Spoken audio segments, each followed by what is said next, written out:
In this video, I'm going to give the answer of this question. The question is, what former Beatles drummer did Ringo Starr replace? When I give you a list of the option, and here is a list of the option: Brian Epstein, Pete Best, Stuart Sutcliffe, and the very last option is George Harrison. And the correct answer of the question is Pete Best. That's the answer of the question. Hi, thank you so much for watching this video. If you find this video is very useful, you can help this channel to grow by subscribing this channel. Click this subscribe button and don't forget to like this video.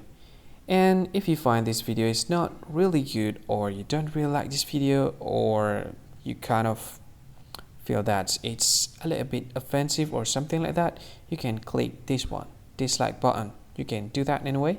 And if you want to share this video with your friend, you can share it by clicking this share button, and you can share it to any social media that you wish that is currently available at this time, like Facebook, Twitter, LinkedIn, and many others, right?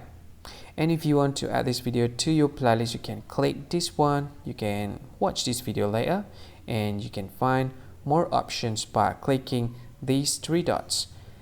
And yeah, don't forget to subscribe. I think that's all of it. Thank you so much for watching this video, and see you again in another video. Bye bye. See you again.